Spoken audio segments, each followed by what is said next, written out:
Good morning students. आज मैं आप लोगों को चैप्टर नंबर 7 मेमोरी के जो क्वेश्चन आंसर्स हैं उनके बारे में बताऊंगा कि आपको अटेम्प्ट कैसे करना है, उनमें क्या क्या चीज़ लिखनी है। So let's start with our first question.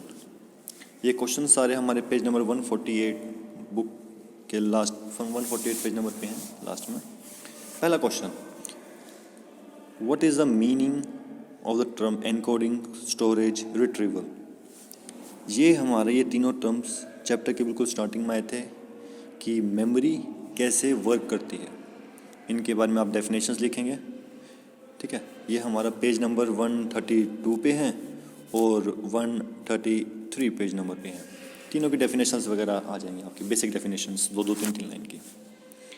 अगला क्वेश्चन है हमारा question number 2, How is information processed through sensory, short-term and long-term memory system? ये जो चीज़ है, ये शॉर्ट टर्म, सेंसरी और लॉन्ग टर्म, ये हमारा स्टेज मॉडल है जो पेज नंबर 133 पे है, ठीक है। स्टेज मॉडल की जो फिगर दे रखी है उसको आप देखेंगे, जो फ्लो डायग्राम है, और उसी को ही एक्सप्लेन करके लिख देंगे। इसमें भी दो तीन लाइन इसमें आपके आ जाएंगी कि जैसे कि फॉर एग्जांपल सेंसरी मेमोरी होती क्या है, ड्यूरेशन कितनी होती है, इसकी स्टोरेज कैपेसिटी कितनी होती है, इस तरीके से लिखेंगे आप पेज नंबर 133 पे। Then after that there comes question number 3, that is how are maintenance rehearsal different from elaborative rehearsal. Maintenance और एलैबोरेटिव के बीच में डिफरेंस पूछा गया है। डिफरेंस ये हमारे पेज नंबर 136 और 137 पे आप देखेंगे तो वहाँ मिल जाएगा। इनके बारे में दो डिफरेंस, बेसिक जो डेफिनेशंस है ना, डेफिनेशंस में दो इसके डिफरेंस हो जाएंगे कि एलैबोरेटिव में क्या आता है, और साथ साथ में एक रियल लाइफ एग्जांपल इसमें हो जाएगा, ठीक है। मेंटेनेंस रिहर्सल मतलब कि जब हम किसी मेमोरी को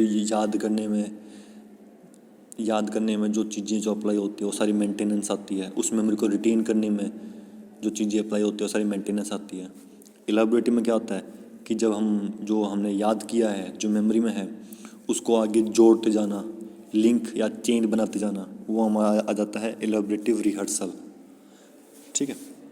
इसके बाद क्वेश्चन नंबर 5 आता है। क्वेश्चन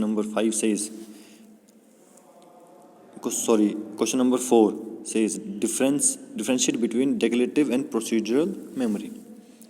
डिक्लेरेटिव और प्रोसीजरल ये सारी हमारी लॉन्ग टर्म मेमोरी के, ये दोनों लॉन्ग टर्म मेमोरी का पार्ट हैं, ठीक है। जैसे मैंने बताया था डिक्लेरेटिव मतलब ये फैक्ट से रिलेटेड होती है।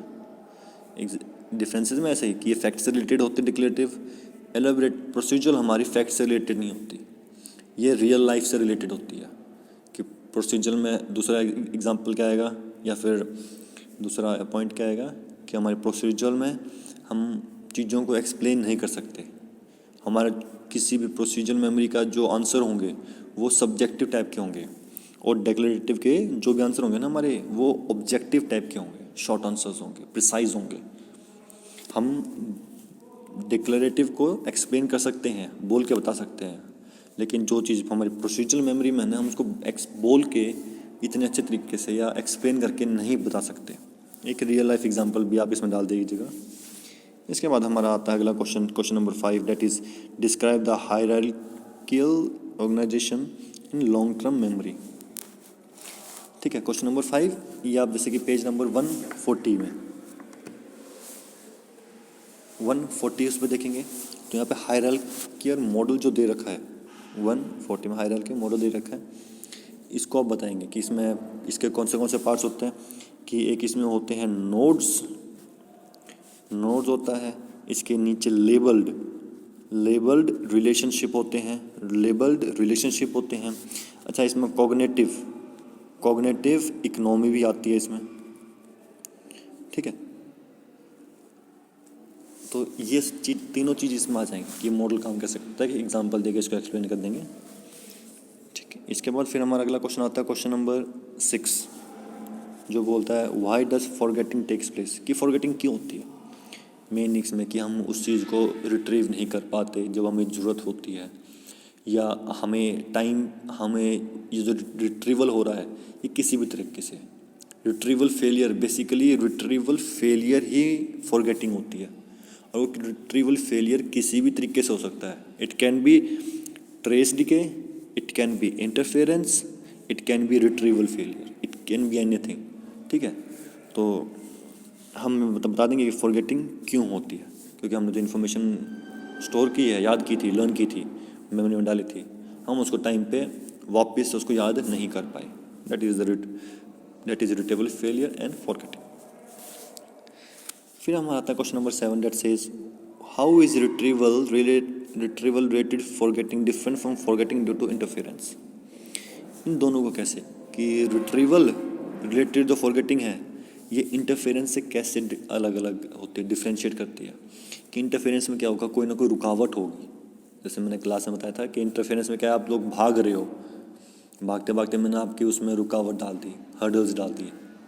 ठीक है, वो आ गया. मेमोरी के केस में क्या होगा कि आपने कोई चीज़ याद करी, मेमोरी में डाल ली, लेकिन जब आप उसको रिट्रीव करने चले तो रिट्रीव ढंग से नहीं कर पा रहे हो, क्योंकि कुछ और इन्फॉर्मेशन जो काम की नहीं है वो उसमें बीच बीच में आड़े आ रही है. ठीक है, तो उस तरीके से आपकी जो रिट्रीव होनी चाहिए जितनी इन्फॉर्मेशन वो हो नहीं पा रही, कम हो रही है. दूसरा कौन सा है, रिट्रीवल रिलेटेड फेलियर, कि आपने जो याद किया आपको टाइम पे याद ही नहीं आया. ठीक है, ये आपका पेज नंबर जो रिट्रीवल और ये है आपका पेज नंबर वही 143 पे और 144 पे देख लेना, वहाँ मिल जाएगा आपको. फिर इसके बाद क्वेश्चन नंबर 8 हमारा आता है what evidence do we have to say about memory is a constructive process. ये कंस्ट्रक्टिव प्रोसेस क्यों है, क्योंकि ये एक्टिव प्रोसेस है, लगातार चेंज होता रहता है, डायनेमिक है नेचर में. और ये जो चीज़ दी थी ना, यहाँ पे बर्टले का लिखेंगे, एबिनहास का नहीं, हरमन एबिनहास का नहीं, बर्टले का, BARTLE. बर्टलेट का जो व्यू था ना मेमोरी का, वो लिखेंगे कि मेमोरी हमारी लगातार चेंज होती रहती है, इसमें चेंज हम लाते रहते हैं, और ये एक्टिव प्रोसेस है. ठीक है, पैसिव प्रोसेस नहीं है.